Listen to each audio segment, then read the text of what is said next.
Vivemos dias difíceis no Brasil e no mundo. Quanto a cada um se guardar, usar o álcool em gel, se não tiver sabão com água e bastante, sabão e bastante água, resolve. Tá aqui, resolve, importante. Tudo isso é importante. Eu tenho defendido que aqueles que têm uma saúde vulnerável e os idosos, esses devem ficar guardadinhos. Hoje eu chamava atenção, e gostaria que você ouvisse o que eu vou dizer, é que eu não entendi por que estão soltando os presos. Se é para ficar em quarentena e teoricamente o preso está em quarentena, porque ele está num local isolado, o que tinha que fazer ao invés de soltar aqueles que estão presos, pagando por algum crime, é impedir o acesso de pessoas a eles. É isso. Mas a gente no Brasil, infelizmente, ainda tem muitas coisas fora de lugar que conseguem inverter as coisas. O preso é solto e o solto é preso. As pessoas têm que ficar dentro de casa. Muito bem, eu quero fazer ainda uma outra observação. Lá em Wuhan, na China, onde tudo isso começou, por isso o povo fala o vírus chinês, e quando alguém falou aí ficaram bravos. Lá na China, a China é um país de muita terra, como é o Brasil, isso é um país grande, e eles não isolaram o país inteiro, preste atenção nisso. Foi feito um isolamento social, exatamente da região aonde tinha um surto muito grande do coronavírus. Nosso país é um país de dimensão continental, é extremamente grande. A maior quantidade de casos é em São Paulo, também no Rio e algumas capitais, mas no geral, pelo Brasil afora, a quantidade de pessoas contaminadas é muito pequena. Isso preste atenção. O bom é se ninguém tivesse contaminado, mas eu quero dizer o seguinte, é que como nós temos um país de dimensão continental, no meu entendimento, as autoridades deveriam fazer isolamento naquelas áreas mais contaminadas. Por exemplo, na cidade onde eu estou, onde moro, que é Eunápolis, Bahia, graças a Deus, até hoje não tem um único caso. E parece que de 12 suspeitos, se eu não estou enganado nos números, de 12 suspeitos, 9 já foram descartados como não sendo. Então 3 são monitorados, mas nenhum caso. Ontem eu conversava com uma médica aqui na cidade, no hospital regional de Eunápolis, não tem uma pessoa sequer internada por causa do coronavírus ou do Covid-19. Bem, mas tem um problema, louvado seja Deus que não tem, mas tem um problema, sabe qual é? É que meteram tanto medo no povo, sendo expostos pela televisão, a grande mídia, especialmente a Rede Globo, uma cobertura quase que diária, ou quase que de tempo integral, quase toda a programação voltada para isso, que meteu um medo no povo que, se numa cidade como é o caso de Eunápolis, o prefeito baixar um novo decreto dizendo, vamos liberar o comércio, vamos abrir as portas, e na mesma a observação, no mesmo cuidado que estão tendo em relação ao supermercado, em relação aos bancos e farmácias, isso sem aglomeração, distância de 2 metros cada um, o povo foi tão contaminado pelo medo, volto a repetir, o povo foi tão contaminado pelo medo, que se a autoridade liberar, nas cidades onde os casos são mínimos, e os supostos casos, as pessoas estão em quarentena, se a autoridade liberar, pouquíssimos vão para a rua, pouquíssimos vão sair, exceto aqueles que a geladeira está vazia e eles têm que dar os pulos e têm que sair imediatamente para trabalhar, independentemente de qualquer situação. Qual é o problema? O medo. Nós já estamos paralisados por causa do medo. E eu quero aqui tratar de um texto com vocês, de um momento na história de Israel, em que o povo estava paralisado também pelo medo. Não era uma peste, eram inimigos, eram adversários, eram pessoas, eram invasores que entravam, invadiam as terras, tomavam tudo. Agora veja o início disso. Juízes capítulo 6, versículo 1 e seguintes diz assim, preste atenção: fizeram os filhos de Israel o que era mal perante o Senhor, por isso, como consequência disso, o Senhor os entregou nas mãos dos midianitas por 7 anos. Isso é, toda desobediência, a desobediência a Deus, a teimosia em andar longe dos caminhos do Senhor, abre portas, abre legalidade para que o inimigo nos assole. Isso tem acontecido pelo mundo afora, isso tem acontecido no nosso país, o país do carnaval, onde Jesus foi ridicularizado constantemente, como jamais fizeram tantas loucuras como foi feito neste último carnaval no país. E em tempos já de surto de coronavírus na China, e o povo viajando, indo e vindo pelo mundo afora. Bem, então o povo de Israel teimou em desobedecer a Deus. Voltemos ao texto. Consequentemente Deus os entregou, permitiu que os inimigos os assolassem, e eles foram assolados por 7 anos. E diz que os midianitas prevaleceram, de tal forma que o povo de Israel começou a fazer covas para se esconder do inimigo. Diz o texto no versículo, Juízes capítulo 6, versículo 2, a parte B diz assim: fizeram as covas que estão nos montes e as cavernas e as fortificações. Por quê? Porque eles semeavam e na hora de colher, o inimigo vinha como uma nuvem de gafanhoto e arrancava tudo, roubava tudo. E diz a Bíblia, Israel ficou debilitado. Vejam que não é diferente do nosso momento. Hoje, amigos, eu recebi um vídeo, e são milhares de vídeos chegando, mas um aqui pertinho da gente, de Porto Seguro, me parece que é da CVC, ou AR, não sei, CVC, aonde o patrão, um gerente, um diretor, reuniu toda a equipe e dispensou todo mundo. Isso é, o povo está ficando debilitado, a geladeira está vazia, as contas chegando, os compromissos ficando para trás. Só que tem uma diferença, tem algo que faz diferença na vida deles, que diz assim: então os filhos de Israel clamaram ao Senhor.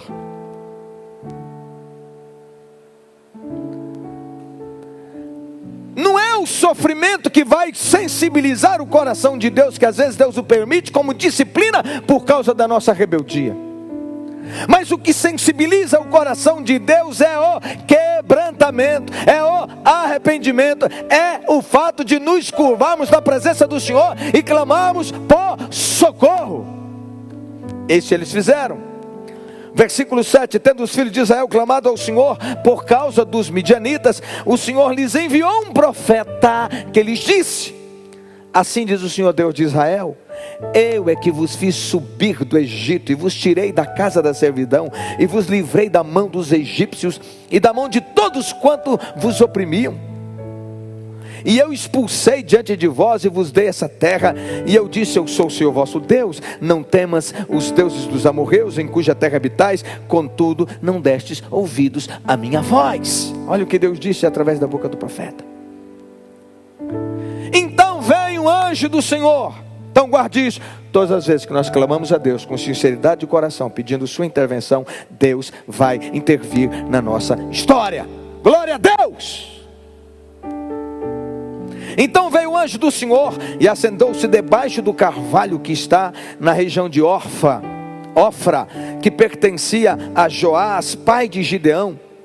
E esse moço Gideão estava malhando trigo no lagar para o colocar a salvo dos midianitas. Isso é, eu sou de uma região de Minas que no passado produzia muito arroz. Então eles, depois que eles colhiam o arroz, na época de cortar o arroz, eles faziam uma espécie de um estaleiro, onde eles colocavam várias réguas ali em cima, e aí eles iam batendo os feixes de arroz. Assim também é feito com trigo, isso é de forma rudimentar, não é?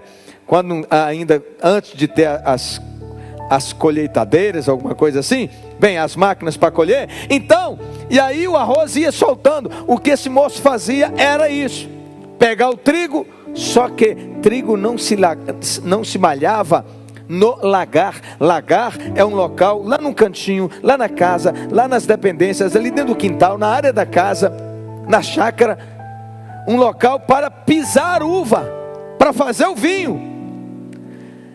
O trigo era malhado num local livre, um local de muito vento, num outeiro, para que o vento batesse e levasse as palhas. Mas o moço, com medo, estava lá malhando o trigo no lagar. E veio o anjo do Senhor e lhe apareceu e disse: o Senhor é contigo, ó homem valente. O cara quase cai de costas. Valente eu? Ai, meu Senhor, se o Senhor é conosco, por que nos sobreveio tudo isso? Gideão confronta, diz: como é que o Senhor é comigo? Olha o que a gente está passando. E o que é feito de todas as tuas maravilhas que os nossos pais contaram, que os pregadores contaram. Então se virou o Senhor para ele e disse: vai nessa tua força e livra a Israel da mão dos inimigos, dos midianitas. Porventura eu não estou te mandando? Aí ele disse: com o que o Senhor vai livrar? Porque a minha família é a mais pobre em Manassés. A gente não tem liderança, não tem força, não tem apoio, não tem nada. E eu sou o menor da casa de meu pai. E Deus repetiu de novo para ele: bem, já que eu estou com você, você vai ferir os midianitas como se eles fossem um só homem. Uma ironia de Deus, uma ironia em relação aos inimigos, que eram milhares, mas Deus está dizendo: eu sou com você, e porque eu sou com você, você vai ferir todos eles como se fossem apenas um homem lutando contra você. Glória a Deus. E aí ele quer saber mesmo se é Deus que está falando com ele. Ele diz: então não sai agora, fica aí, porque eu quero, fica aí que eu vou oferecer algo ao Senhor. Ele vai lá, mata um cabrito, prepara, traz e coloca sobre um altar, coloca a lenha, coloca a carne do cabrito, e antes que ele fosse acender, o anjo toca com o cajado e acende. Aí ele: é Deus. Aí ele caiu a ficha de fato, que era Deus que estava ali. Glória a Deus. Então o Senhor lhe faz desafios. E para começar, Deus diz assim: primeiro você vai colocar o altar que é da sua casa em ordem, porque o pai dele era um homem idólatra, um homem que adorava outros deuses, não estava adorando ao Deus verdadeiro, praticava culto achando que estava fazendo o que era certo e não era o que era certo. E Deus mandou que ele fosse então destruir o altar de Baal que havia sido erguido na casa de seu pai. E eu quero resumir aqui. E ele vai lá e destrói esse altar. E é interessante que Deus fala com ele: agora você pega o segundo boi lá da casa dele, e ele diz: você pega o segundo boi da fazenda, aquele que tem 7 anos de idade, mata-o e oferece como culto a mim. Engraçado que diz a Bíblia, nós lemos no capítulo 6, que tinha 7 anos que Israel estava sendo oprimido pelo inimigo. E Deus manda matar um boi de 7 anos. Antes de partir para a luta, Deus ordenou que Gideão derrubasse o altar a Baal que se encontrava na propriedade de seu pai. No lugar desse altar, Gideão deveria levantar um altar a Deus e oferecer uma oferta de sacrifício sobre ele. Com isso, Deus estava ensinando a Gideão e ensina a nós. Estamos passando um tempo difícil pelo mundo afora, mas vamos falar da nossa realidade. Estamos passando um momento difícil no Brasil, em que a gente não sabe se essa quarentena vai durar, vai completar 15 dias somente, ou se vai para um mês, se vai para 2, se vai para 3 meses. Até que o desespero nos empurre para fora, ou até que nos posicionemos diante de Deus, clamando como fez o povo de Israel, se humilhando na presença de Deus e clamando por sua intervenção, para que Deus venha. E aí eu quero te dizer, te prepare, porque quando Deus intervém na história, Ele pega as coisas mais loucas do mundo, as desprezíveis, as fracas, e levanta essa gente como gigantes espirituais para conduzir o povo à libertação, aleluia, conduzir o povo a um avivamento, conduzir o povo à prosperidade, conduzir o povo à salvação, conduzir o povo a destruir o inimigo, e Deus repreender a peste e conceder a vitória. Dá para você dar um glória a Deus aí na sua casa, por favor, em nome de Jesus? Preste atenção, o fraco se torna gigante quando ele é revestido pelo Espírito Santo de Deus para enfrentar o inimigo. Depois, a seguir, os inimigos se levantam, e se levantam um exército de 135 mil homens, o exército inimigo, e todos os midianitas e amalequitas e os filhos do Oriente se ajuntaram e passaram e acamparam-se no vale de Jezreel. Versículo 34 diz assim: então o Espírito do Senhor revestiu a Gideão, o qual tocou o chofar, e o povo da região da cidade, os abiezritas, se ajuntaram a ele. Gideão agora está cheio do Espírito Santo de Deus. E quem está cheio do Espírito Santo de Deus não mais se acovarda, não mais se intimida, se levanta no poder de Deus, na força de Deus, mostrando o caminho, animando os homens, chamando a ação. E eu digo a você, preste muita atenção nisso, Brasil, preste muita atenção nisso, Eunápolis. A televisão nos trancou dentro de casa. Aí talvez você diga, mas a televisão está mentindo? Não, ela está exagerando. A televisão só está mostrando, e o principal de canal de televisão nesse país, de comunicação, está mostrando só desgraça, mas não está mostrando os casos daqueles que foram curados, que já não tem mais problema. A questão é, existe um problema? Existe, tanto é que eu estou usando álcool, e está aqui, e estou usando uma máscara, estou tendo cuidados. Quando eu tenho que sair para fazer alguma coisa, quando volto eu troco a roupa antes de entrar em casa. Eu estou fazendo a minha parte. Existe um problema? Existe. Ele deve ser negado? Não. A questão não é o problema, a questão é o que nós vamos fazer a partir do problema. O que eu quero dizer é que é tempo, já que você está dentro de casa, é tempo de se humilhar na presença de Deus, é tempo de voltar seu coração para Deus, é tempo de clamar ao Senhor. E eu volto a dizer, nas cidades onde não há uma intensidade de casos de coronavírus, essas cidades precisam voltar a funcionar, esse país precisa voltar a funcionar. Hipocritamente estão dizendo, os caminhões precisam ir e vir para levar alimento para o povo, mas os postos estão abertos para abastecer o caminhão, o tanque do caminhão, mas não tem restaurante aberto para abastecer a barriga do caminhoneiro. Então, isso é hipocrisia. Nós precisamos abrir esses postos nessas BRs, esses restaurantes nessas BRs. Nós precisamos começar a dar os passos. Volto a dizer, regiões que estão muito afetadas, trava-se a região, aquele lugar, como aconteceu em Wuhan, na China. Não parou o país inteiro, parou-se apenas as regiões aonde estava o problema. E assim precisa ser no país. Nós precisamos caminhar, ou precisa romper. Portanto, Gideão, cheio do Espírito de Deus, Ele enviou mensageiros e convocou os valentes.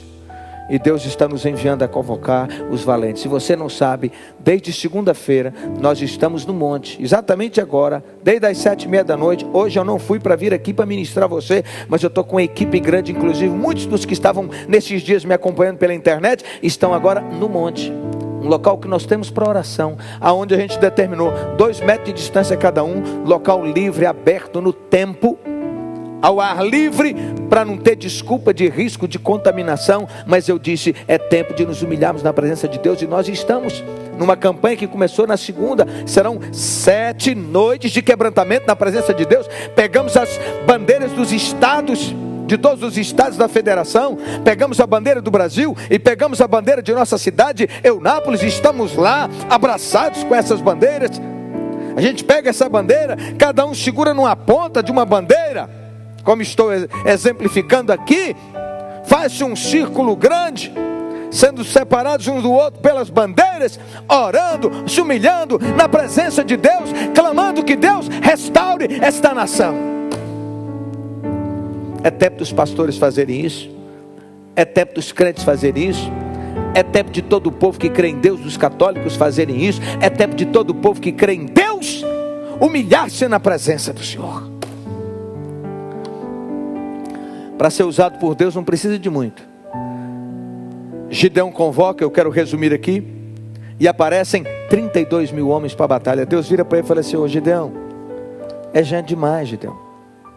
Fala que para os medrosos é para voltar. Quem for tímido, quem for medroso, volte para casa. 22 mil voltaram, ficaram apenas 10 mil. 22 mil. Então tem muita gente perto da gente, tomada de medo. Eu volto a dizer, as notícias de WhatsApp o tempo todo, o WhatsApp é bom, mas quando o povo começa a usar para transferir, para mandar mensagem negativa, é uma desgraça. A televisão muito mais ainda está fazendo isso com o povo, e o povo está paralisado, nocauteado pelo medo. Então os medrosos fiquem em casa, voltem para casa. Não estou ferindo ninguém, eu volto a dizer, aqueles que têm saúde debilitada, soldado não vai para a guerra com saúde debilitada, ele fica em casa se tratando, então fica aí na sua. Veterano não vai para a guerra, ele foi para a guerra quando novo, então fica em casa, idoso, idosa. Deixa os novos ir para a guerra. Mas ainda você que está em casa, você que tem saúde debilitada, você vovô, você vovó, você pode, através dos seus joelhos, ir muito mais longe, clamando a Deus.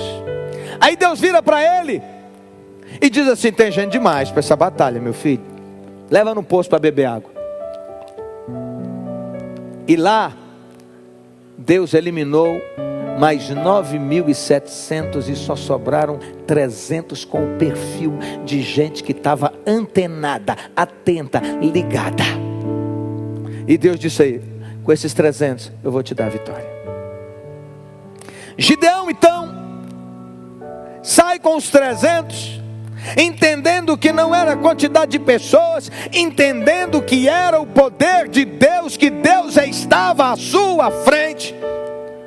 E eles vão, e no capítulo 7 de Juízes, o versículo 15, parte B, até o 21 diz assim: levantai-vos, porque o Senhor entregou o arraial dos midianitas nas nossas mãos. Então repartiu Gideão os 300 homens em 3 companhias, 3 grupos de 100, e deu-lhes a cada um nas suas mãos trombetas, cântaros e com tochas.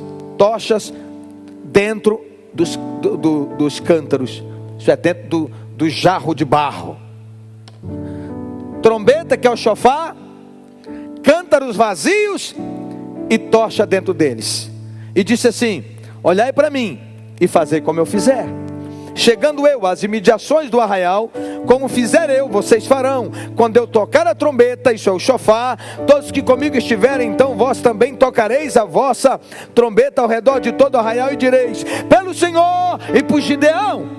Chegou-se, pois, o Gideão e os 100 homens que com ele iam às imediações do arraial, ao princípio da vigília média, havendo-se pouco tempo antes trocado as guardas. E eles então tocaram as trombetas, o chofar, quebraram os cântaros que traziam nas mãos, e assim tocaram as 3 companhias as trombetas e despedaçaram os cântaros, os jarros de barro, e seguraram na mão esquerda as tochas e na mão direita as trombetas, o chofar que eles tocavam, e exclamaram: espada pelo Senhor e por Gideão. E permaneceram cada um no seu lugar ao redor do arraial, que deitou o arraial. Então todos se desesperaram, correndo, gritando, e fugiram. Então preste atenção: o fraco se torna forte, se torna gigante, quando não teme o inimigo, mesmo que em número menor, pois estão firmados na grandeza de Deus. Aleluia! E o Senhor tem uma promessa para o seu povo, uma promessa para você: o menor virá a ser 1000, e o mínimo uma nação forte. Eu queria que você falasse comigo aí na sua casa: com Jesus é maioria. 1, 2, 3, vamos juntos? Com Jesus é maioria. Glória a Deus. Aleluia. Ele encara, porque ele sabe que Deus estava com ele. O que significam trombetas, cântaros vazios e tochas? Diz assim, vamos lá. Trombetas, na verdade, tratava-se de uma missão impossível, pelo menos aos homens. Mas cada soldado é desafiado a levar consigo uma trombeta. As trombetas, na verdade, eram chifres de carneiros. O nome no hebraico é shofar. A trombeta estava ligada à proclamação de um novo tempo, ou a um chamado ao ajuntamento. Uma das funções da trombeta era alertar o povo de Deus quando a cidade estava ameaçada pelo inimigo. Havia os vigias que eram colocados em postos de guarda. Ao perceberem a aproximação do inimigo, tocavam suas trombetas, avisando o perigo iminente. Ao som das trombetas, definiria-se o fim de um domínio maligno e o estabelecimento do reino do Senhor. Sua trombeta é sua boca. Aleluia! Sua trombeta é sua voz. Quando eles tocassem a trombeta, o mundo espiritual seria sacudido. Louvado seja o nome do Senhor. Os anjos de Deus seriam liberados à ação, e o temor que antes estava um principado de temor, preste atenção nessa fala, um principado de temor que estava sobre Israel antes, agora o principado de temor sai, muda de lugar, e ele passa para os midianitas, que desesperados correm, fogem. Eu quero te dizer que você é um tocador de chofar. Você é um tocador de trombeta, sua voz é trombeta. Quando você usa sua boca para dizer que as coisas estão piorando, elas vão piorar. Quando você pega um WhatsApp para mandar uma notícia negativa, vão piorar. Posso falar uma verdade?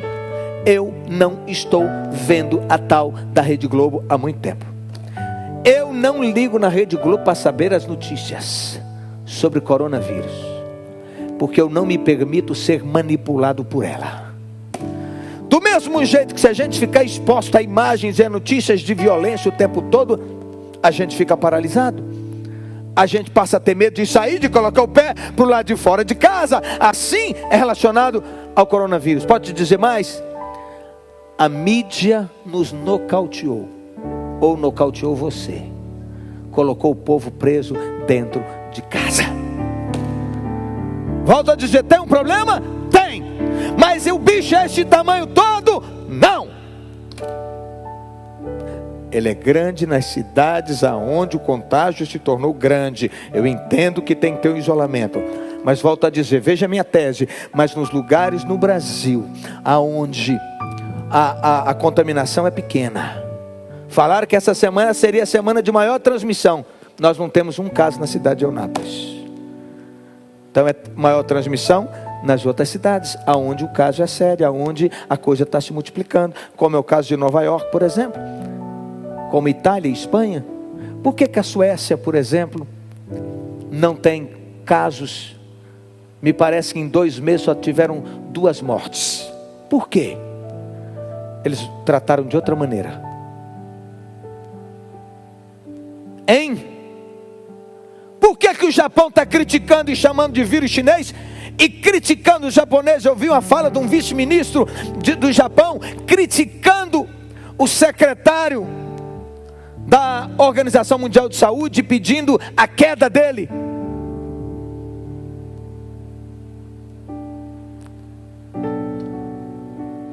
Volte aqui para mim, por favor. O som da trombeta precisa ser ouvido no nosso interior. Uma canção começa que os meninos cantaram: porque Ele vive, eu posso crer no amanhã. Nós temos que crer. Sabe por quê? Porque se você não crê, sua imunidade abaixa. Olha o que eu estou te falando, hein? Se você não crê, a sua imunidade abaixa. Então você se torna um potencial. Você passa a ser potencialmente uma pessoa em risco de contrair a enfermidade, por causa do medo que faz baixar a imunidade. Mas se você se revestir de coragem, você vai ficar forte, fortalecido. Sua imunidade vai subir. E nós vamos vencer esse mal. Além de trombeta, cântaros vazios. Os cântaros faziam parte da estratégia divina para vencer os inimigos. Precisavam estar vazios para conterem as tochas que deveriam permanecer escondidos até o momento certo. O ataque seria de surpresa, portanto as luzes não podiam ser vistas aproximando-se do arraial inimigo antes do tempo. Daí a necessidade de cântaro vazio que escondessem as tochas no devido tempo, porém eles deveriam ser quebrados para que a luz se tornasse visível a todos. A interpretação aqui é quase que óbvia. Nós devemos ser cântaros vazios que comportem a luz da presença de Deus. Cântaros que transportem Deus, que escondem a palavra no coração para não pecar contra Ele. Salmo 119, 11. Mas também cântaros cuja maior missão não é a de conservar-se ou de perpetuar-se, mas de quebrar-se, para que o mais importante seja visto, a luz divina. Vasos nas mãos de Deus, dispostos a doarem-se, a quebrarem-se para a glória do seu nome. Estar disposto a quebrar-se é o mesmo que dizer que o mais importante não são os seus sonhos pessoais, ou sua opinião, ou seus direitos. E quando isso acontece, é que temos como revelar o que realmente temos de melhor no oculto da nossa relação com Deus. Quando viemos para cá, antes do culto, comigo no carro minha filha e a cantora Mislane, aquela que estava cantando aqui. E aí eu acessei o Instagram e coloquei uma fala da esposa do Davi Passamani. E eu disse assim: Mislane, ouça a fala dessa mulher. Mulher passando por um momento dificílimo, eu não vou contar aqui. O marido foi acusado de assédio e tal. E um outro pastor muito conhecido entrou arrebentando com o cara. Milhares de pessoas no Brasil inteiro. Davi Passamani é aquele daquela música: essa casa é sua. É essa, hein? Nós deixamos pra você. Essa música, essa é uma delas. Eles estão estourados pelo Brasil afora, pelo mundo afora. Bem, esse moço foi denunciado e tal, o pessoal entrou desgraçando, acabando com a vida dele. A própria moça, vítima da situação, chegou, eu li uma declaração daquela, disse: eu vou acabar com ele, eu vou acabar com a igreja dele, essa coisa toda. E hoje eu vi um vídeo do Davi, chorei junto com ele 11 minutos de choro, o cara chorando, reconhecendo, pedindo perdão e tal, um negócio muito louco. E hoje à noite eu vi um vídeo da mulher dele. Meu Deus, que mulher! Eu te aconselho, vê o nome dela aí, pastor Tiago. Eu preciso falar que o povo precisa ver o vídeo daquela mulher. Você não precisa nem ver os outros dos pepinos não. Veja o nível de fé, de intimidade. Ela diz assim: quando eu casei com esse homem, eu fiz um voto a Deus. Giovana Louvaglio. Você entra no Instagram, embolou aqui. Entra lá, você vê. E ela diz assim: eu fiz uma aliança com Deus, de que estaria com ele até que a morte nos separasse. Em qualquer tempo eu estaria. Antes de tudo isso aí estourar, ele me procurou algumas semanas atrás, ela falando do marido, me procurou, pediu ajuda, confessou a luta dele, a fraqueza dele. E nós procuramos nosso apóstolo, a cobertura espiritual, isso é ela contando lá sobre ela e o marido. Eu fiquei apaixonado, falei, meu Deus, que maturidade dessa mulher. Que palavra! E ela disse assim: é nessa hora é que eu revelo quem eu sou em Jesus. Porque ficar firme quando tudo vai bem, irmão. Mas quando a sua família é enxovalhada, seu marido, independentemente de estar certo ou não, ela é a mulher dele. Ela diz assim: eu poderia escolher separar-me dele, eu tenho condição de tocar minha vida, de viver. Eu era feliz antes de casar com ele, se eu separar dele, eu continuo feliz. Não foi assim a fala? Eu continuo feliz, mas eu escolhi perdoar, eu escolhi estar ao lado dele e ajudá-lo a se levantar. Isso é se quebrar, para Deus ser glorificado. Por último, tochas. As tochas eram levadas dentro dos cântaros, revelando-se somente na hora em que estes devessem ser quebrados. O som das trombetas, do chofar, a quebra dos cântaros e a luz das tochas, trabalhando em conjunto, 300 homens, 3 companhias de 100, separados ao redor do arraial aonde estavam os inimigos.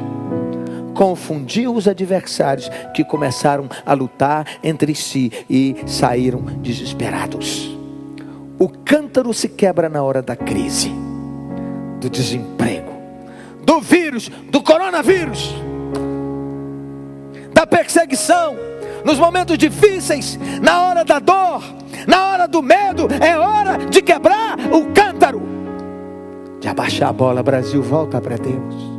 Meu filho, minha filha, meu irmão, minha irmã, você que corria de ir em culto às igrejas abertas e você não ia, ou primeiro ia assistir o jogo do seu time, e talvez lá na hora do sermão, lá para metade do sermão da sua igreja, você chegava e você não podia dizer como Davi: alegrei-me quando me disseram, vamos à casa do Senhor. E a palavra ainda diz: entrai por suas portas com ações de graças, e nos seus átrios com hinos de louvor. Sabei que o Senhor é Deus, foi Ele quem nos fez e dele somos.